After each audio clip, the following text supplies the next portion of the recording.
orain hasten dagoen. Sartzen gara aplikatibo honetan, eta lehendabizikoa izango da oinarrizkoena, orduan, hau. Hemen daukagu erorketa libre bat, nun segunduro argazki bat hartu den. Zein izango den argazkien multzo zuzena, hau da, A, B edo C multzoa, erorketa libre batean.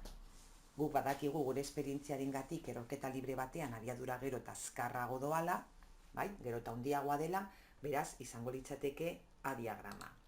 Konprobatzen dugu, eta orain izango genituzke hainbat galderak. Hauek errestak direnez, honekin gelditzen gara, eta noa bigarrenera.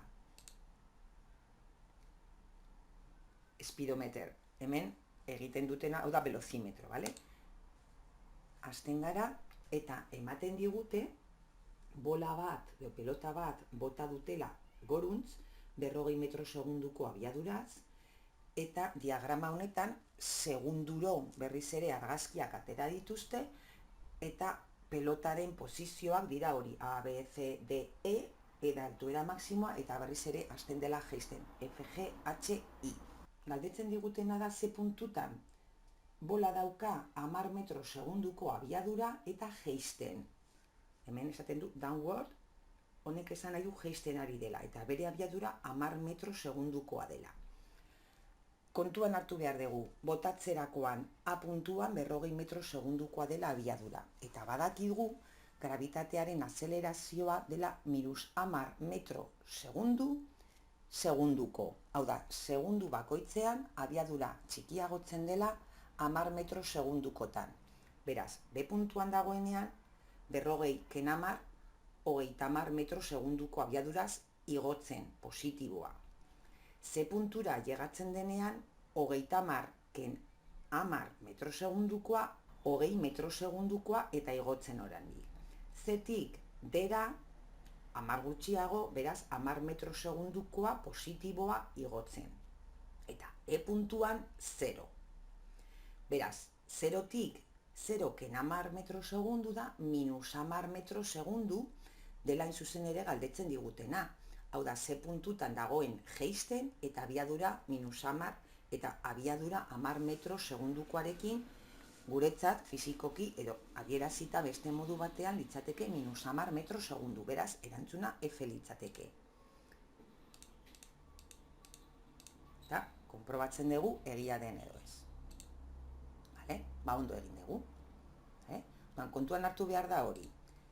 Orain, pasatzen gara hirugarren nolabait seriera, bale? It's about time.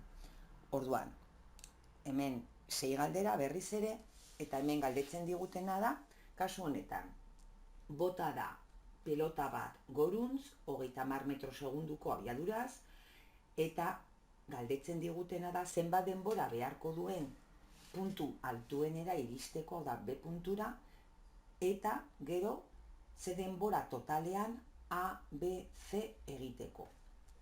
Datu bezala daukagu hasierako abiadura, dela 30 metro segundu.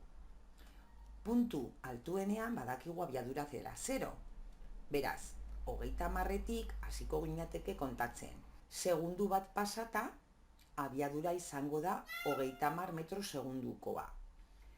Beste segundu bat pasata, abiadura izango da 10 metro segundukoa. Eta beste segundu bat pasata, 10 ken 10, 0. Hau da, B puntura iristeko 3 segundu behar ditu. Gero, A, B, C egiteko daukagu, beraino 3 segundu. Gogoratu beti, igotzeko eta jaisteko denbora berbera behar dela, beraz, 3 bider 2, 6. Hau da, ikusteko beste modu bat, edo kontatzen. Vale? Konprobatzen dugu, eta zuzena da erantzuna.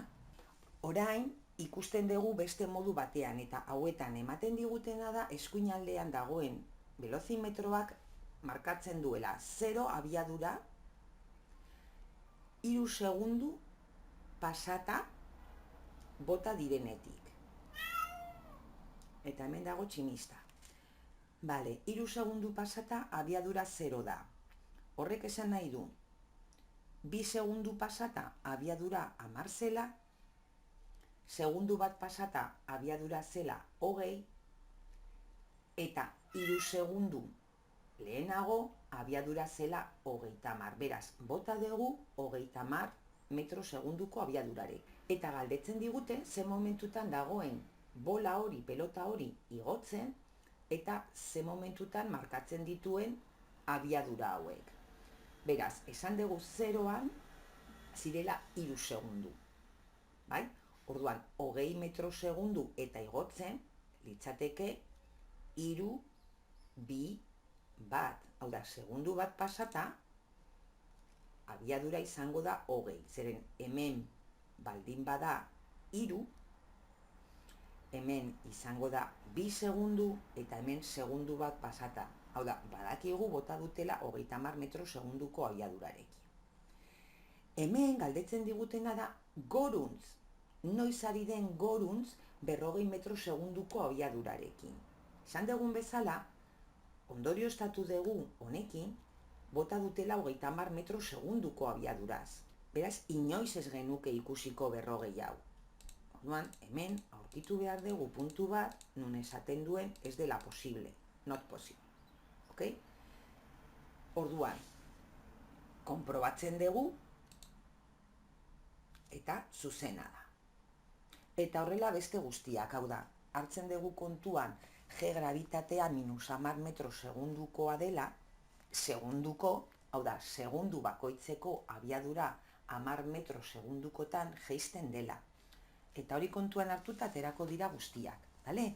Bueno, edozein zalantza baldin badaukazue, mesedez galdetu idazue. Beste bat arte.